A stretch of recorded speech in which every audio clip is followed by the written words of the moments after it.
Alright, this video is about Porter's 5 forces.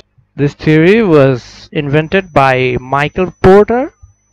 Now, when we talk about Porter's 5 forces, someone who does not have any idea about it might think that forces of what?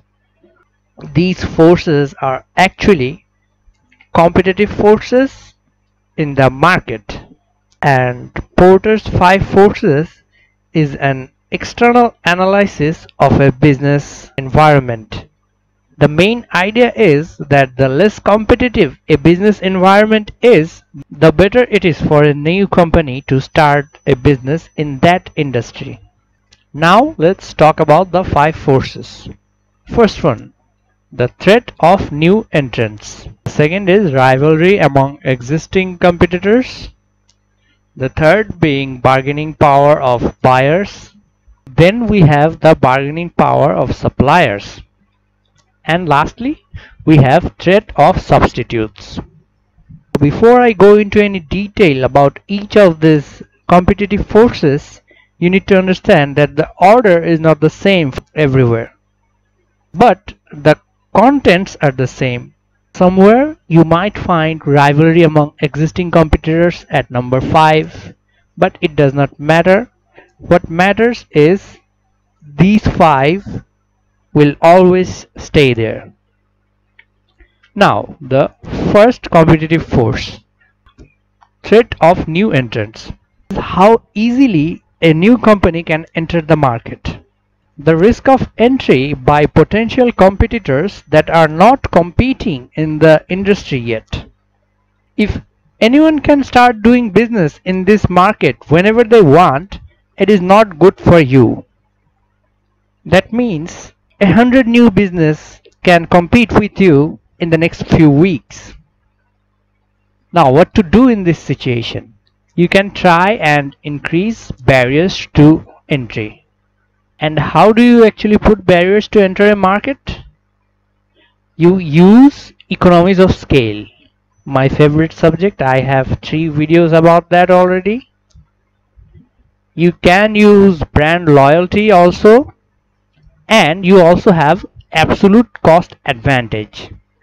You can also try and increase the switching cost of remaining customers. And lastly, you can take advantage of government regulations.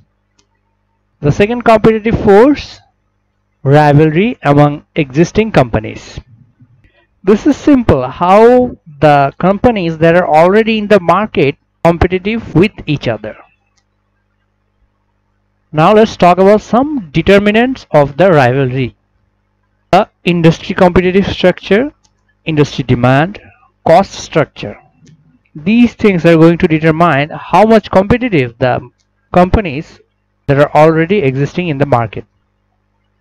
The third competitive force would be the bargaining power of buyers. That depends on the number of buyers and the quantity purchased by the buyers. It also depends on the dependency of the supplier. If there are a lot of buyers, the bargaining power of a single buyer is not going to be that much, because losing one customer is not going to hurt you that much. But if one buyer is buying a lot from you, that buyer is going to have significant bargaining power with you. Competitive force number 4 would be bargaining power of suppliers. What you need to keep in mind are the products being supplied, the industry you are doing your business in, and the threat of forward integration. If one supplier is providing you with a rare product, then that supplier is going to have a lot of bargaining power over you. Industry part is an obvious one. And the threat of forward integration. I feel like I need to talk about forward and backward integration in a different video. Forward integration would be your supplier getting knowledge from you and making the product that you are already making.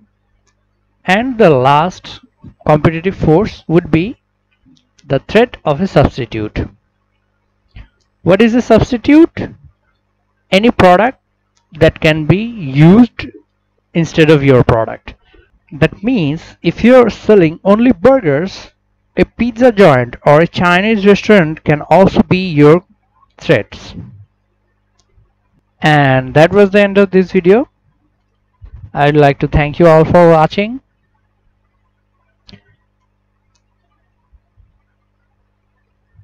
And for the bonus part, I would like to say that some people actually consider a sixth competitive force in the Porter's 5 forces, and those are the complementors of the product. The complementors are the products that are going to be used with your product. An example of a complementer would be that if you are producing cars, a well-known tire manufacturing company might be providing their tires to you. Those tires are complementors for your product, that is the cars. And with that, I'd like to end this video today.